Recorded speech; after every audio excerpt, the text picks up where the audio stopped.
ప్రియులారా, దేవుని కృప మీ అందరికీ తోడై ఉండునుగాక.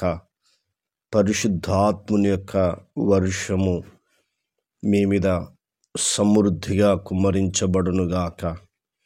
దేవుడు మిమ్మలను మీ కుటుంబములను ఆశీర్వదించునుగాక. దేవుడు మిమ్మలను మీ బిడ్డలను నిత్యము కాపాడునుగాక. Amen, amen. అందరూ బాగున్నారా? మీ అందరి కొరకు అనుదినము ప్రార్థిస్తున్నాము. దేవుడు మీకు తోడై ఉండాలి, మీ కుటుంబాలను ఆశీర్వదించాలని దైవ సేవకుడిగా కోరుతున్నాను.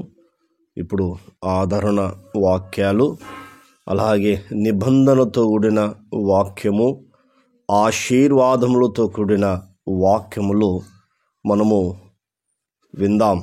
ఆదికాండము 12వ అధ్యాయము 2వ వచనాన్ని చదువుకొని ప్రారంభిస్తాం.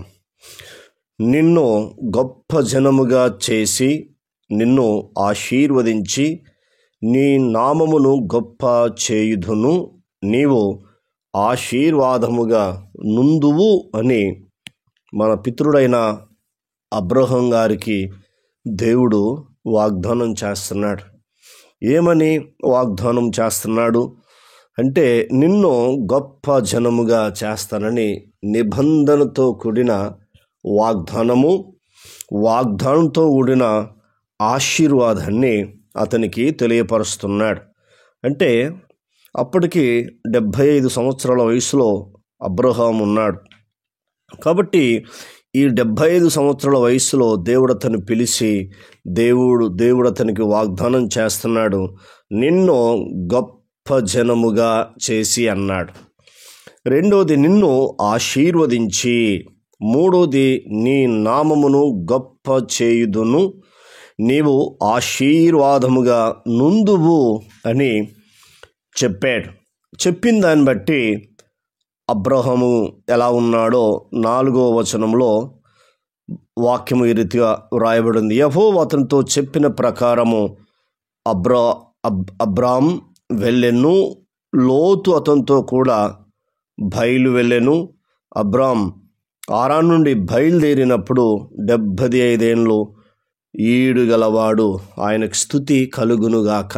ఆమెన్. ఇప్పుడు 2వ వాగ్దానము, నిబంధనతో కూడిన ఆశీర్వాద వాక్యాన్ని చూద్దాం. ఆదికాండము 26వ అధ్యాయము 23, 24 వచనాలు కలిసి ఉన్నాయి, చదువుకుందాం. నేను నీ తండ్రి అయిన అబ్రహాము దేవుడను, నేను నీకు తోడై ఉన్నాను గనుక భయపడకుము.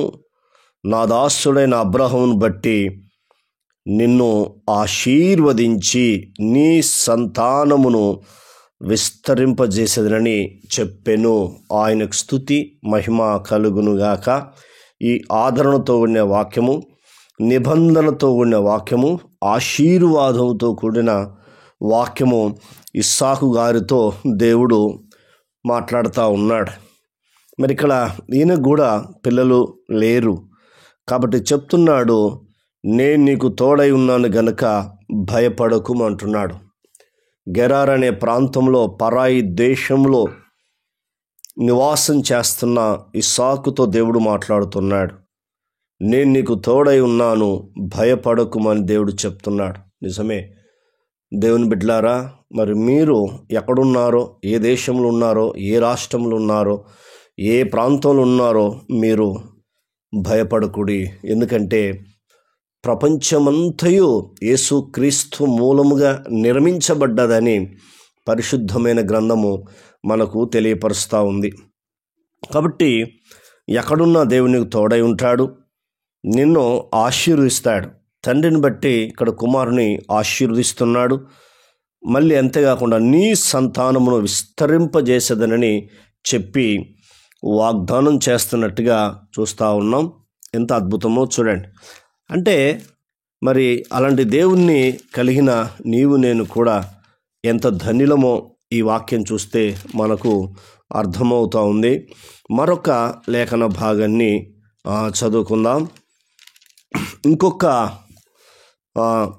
భక్తునితో కూడా దేవుడు వాగ్దానం చేస్తున్నాడు. ఆ వాగ్దానాన్ని మనము స్వతంత్రించుకుందాం. ఆదికాండము 28వ అధ్యాయము. మనం ఇక్కడ కొన్ని విషయాలు మనం చూద్దాం. 13వ వచనం నుండి 15 వరకు ధ్యానించుకుందాం. ఏం మాట్లాడుతున్నాడు అంటే, అక్కడ మనం చూస్తాం, నీ తండ్రి అయిన అబ్రహాము దేవుడను, ఇస్సాకు దేవుడను యెహోవాను నీవు పండుకొని ఉన్న ఈ భూమిని నీకును నీ సంతానమునకు ఇచ్చేదను. ఆయనకు స్తుతి మహిమ కలుగునుగాక. ఈ యొక్క వాక్యములు కూడా నిబంధనతో కూడిన వాక్యములు, తర్వాత వాగ్దానంతో కూడిన వాక్యములు, అలాగే ఆదరణతో కూడిన వాక్యములు, ఆశీర్వాదంతో కూడిన వాక్కులు దేవుడు నీతో మాట్లాడుతున్నాడు. మొదటిది. రెండవది, ఆయన చెప్తున్న మాట ఏంటంటే, నీకును నీ సంతానం ఇచ్చేదను అని చెప్పాడు. కాబట్టి నీ సంతానం ఎలా ఉంటుందో 14వ వచనం రాశాడు. లెక్కకు ఇసుక రేణుల వలె నగును అని చెప్తున్నాడు.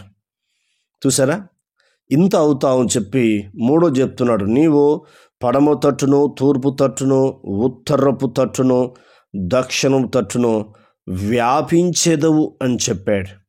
చెప్పి మళ్ళా 5వది బ్లెస్ చేస్తున్నాడు. ఏమని చేస్తున్నాడంటే, నీ మూలముగాను నీ సంతాన మూలముగాను ఆశీర్వదిస్తానని చెప్తున్నాడు. అంటే భూమి యొక్క వంశములన్నీ నీ మూలంగా, నీ సంతాన మూలంగా ఆశీర్వదిస్తానని చెప్తున్నాడు. 7వది, ఇదిగో నేను నీకు తోడై ఉండి నీవు వెళ్ళు ప్రతి స్థలమందు నిన్ను కాపాడును. ఇన్ని వాగ్దానాలతో కూడా మాట్లాడుతున్నాడు. మరి యేసుక్రీస్తు ప్రభు కూడా నీతో వాగ్దానం చేస్తున్నాడు, మీ బిడ్డలతో వాగ్దానం చేస్తున్నాడు. ఆయన కృప కనికరం గల దేవుడు. ఆయన మీతో ఉన్నాడు, మీ పిల్లలతో కూడా ఉన్నాడు. అంతేకాదు, మిమ్మల్ని ఆశీర్వదిస్తున్నాడు, మీ పిల్లలను ఆశీర్వదిస్తున్నాడు. రెండవ రాకడ రాబోతున్నాడు, మనలందరినీ పరలోకానికి తీసుకెళ్ళి రాబోతున్నాడు.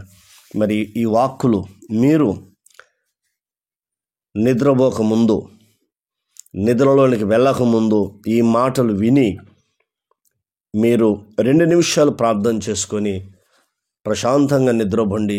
దేవుడు మీ జీవితంలో అద్భుతము చేయబోతున్నాడు, ఆశ్చర్య కార్యాలు చేయబోతున్నాడు, సూచక క్రియలు, మహత్ కార్యాలు చేయబోతున్నాడు. ప్రార్థన. కన్న తండ్రి, నీకు వందనాలు.